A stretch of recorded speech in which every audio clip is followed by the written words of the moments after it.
Tim Burton sure does love to Tim Burton all over a film, doesn't he? And for the first time in almost 20 years, I didn't mind that one bit. Hey guys, I'm Jax and this is my spoiler-free review for the new film Beetlejuice Beetlejuice, a sequel to the 80s film... I dare not say his name a third time.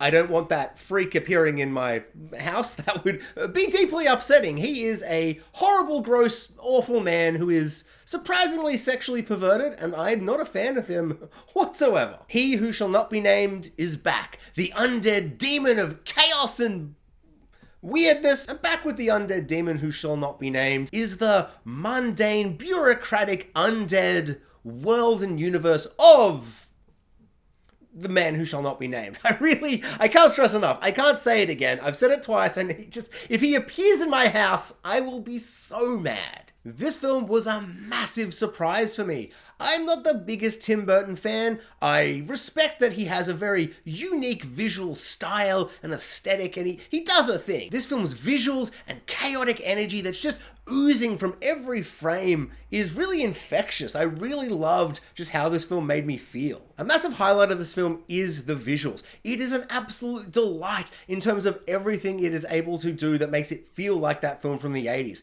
The animatronics, the makeup, the practical effects, the creature effects. We got stop motion, we got miniatures, we got everything you could possibly want.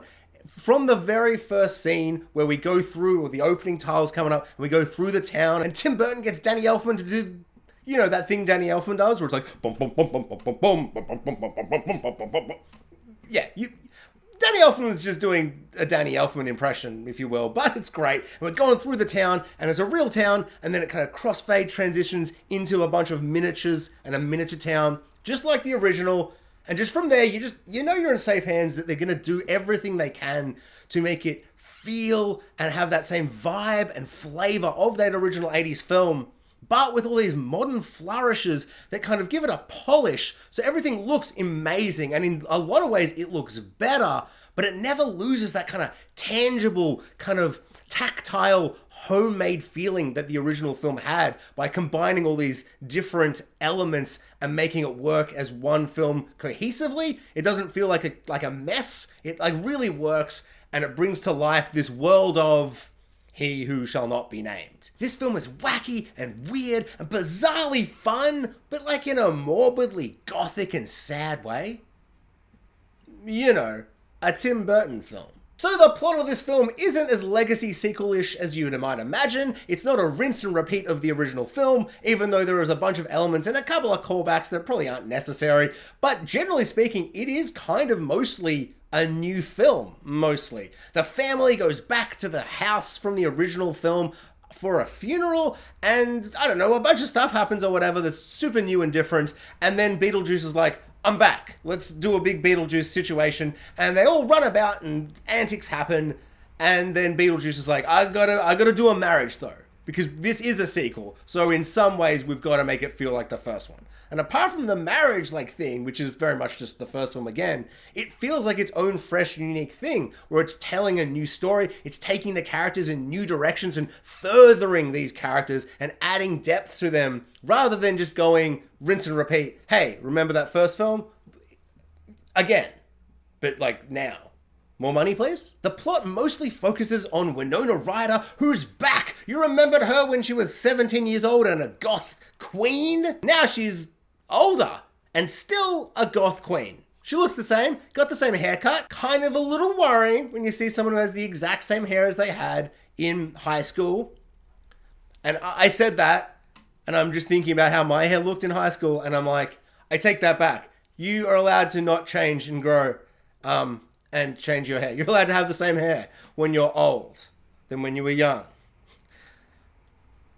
So Winona Ryder is no longer the young goth queen. She's the mum goth queen. And her daughter is the second main character, played by modern Hollywood's version of Winona Ryder, Jenna Ortega, who is far less goth queen than you would imagine. In fact, she's not goth queen at all. It's so weird to see someone who you're like, oh, that's the most Tim Burton kind of character ever. You gotta cast her in the new Beetlejuice. She'll play the young goth character. But she's not. Like, sure, she's like sad and she hates her mum, and that's kind of the turmoil and emotional drama of the whole film. But it's not she's sad and she's a goth. It's like, no, she's sad because her mum is still a goth. And it's kind of surreal because she's playing essentially like the straight man for a lot of it. She doesn't believe in ghosts. She doesn't believe in the afterlife and all that kind of stuff. So it's kind of an interesting dynamic where Jenna Ortega is playing almost against type, or against Wednesday. I only see her as Wednesday now. That's Wednesday's fault for being such a good show and for her doing such a good job as Wednesday. But she's playing against Wednesday type in a movie where you'd expect her to be the most Wednesday-ish she could possibly be. But she's not, and she's still great. Of course she is. She's like the best actress. She's so good. A lot of the stuff that works better in this film, I think, than it did in the original film is the emotional drama between the mum and the daughter and kind of the turmoil there. The dad has died off screen years before the film started, and it's just a lot about grief and trying to move on and come to terms with there being a piece missing in your family. And a lot of that stuff works really, really well, even though there's a couple of scenes in the back half that I wish we had kind of gotten a little bit more of, because whilst a lot of it works really, really well, the film is kind of a little bit overstuffed. We have about 5 different subplots, and whilst they all totally work, essentially all underdeveloped in their own different ways, all these different subplots can be subplots. They don't need to be fully developed. But by having so many plots, and yes, they all come together in a very fun, satisfying conclusion and finale, there is a part of this film where we start to really focus on our main 2 characters, the mum and the daughter, and I feel like there's scenes missing. I feel like there's stuff I wanted to see them do and say and experience together and deal with that was kind of like there, but kind of on a surface level. Like there's one scene that goes for about a minute. I feel like that should have gone for at least 5 minutes and stuff like that I feel like this film could have benefited from maybe even being 10 minutes longer, or cutting a couple of seconds out of all these other scenes to really strengthen the core emotional feeling of the film, because it's quite powerful, but it's brief. The first half of this film, whilst very enjoyable and has a lot of fun stuff going on, is a lot of setup. There is a lot of setup with all these different things building up, and then there's just like a moment. There's a heel turn in the film where it loses its mind and it just goes crazy and chaotic and it's fun and insane. And I kind of wished there was a little bit more of that stuff, because the film just kind of goes at a breakneck pace for the back half. But I feel like there's a couple of things in there that I would have liked to see more of, and I wonder if there's a bit of restructuring or something going on there that would have made it all work a little bit better, because I think the back half is more interesting, but it feels like we didn't get as much there as was promised in the setup. And I've saved the worst to last. Mr. Michael Keaton himself as He Who Shall Not Be Named. He's still very gross and weird and horrible, less sexually perverted and problematic and potentially cancelled than the original.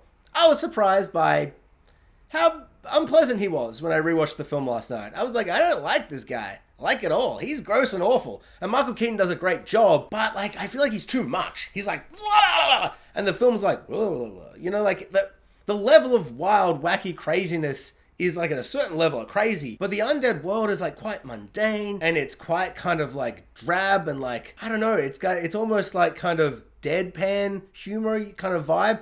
And I get that he's like this polar opposite contrast, like this big, loud, kind of guy in comparison to how the underworld and the afterlife feels, and the rest of the movie feels. It's just too different in that first one. I find him kind of jarring. I find him easily the weakest element. I find a lot of the other stuff really, really fun and funny, and he's just like a little bit too much. And in this film, I feel like Michael Keaton like reins it right back in and is really enjoyable, really funny. I was going to say charming, not charming, disgusting and horrible. I just feel like, yeah, they really tone him down, but without losing that kind of manic edge that keeps him as like a point of difference to the rest of the universe. And I think that was really, really well done. I was surprised by how much I enjoyed He Who Shall Not Be Named in this movie, because I kind of hated him in the first one. I was like, oh, I love the movie. I hate the titular character in the first one, which is like a weird feeling to have for a movie. And he's not in it as much as like you'd think, I guess, with him being the titular character.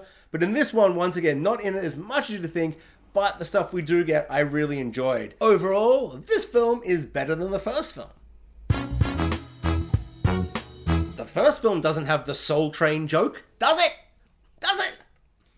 This is a spoiler-free review. That's not going to make any sense. When you see the film, you'll be like, the Soul Train joke was a good joke.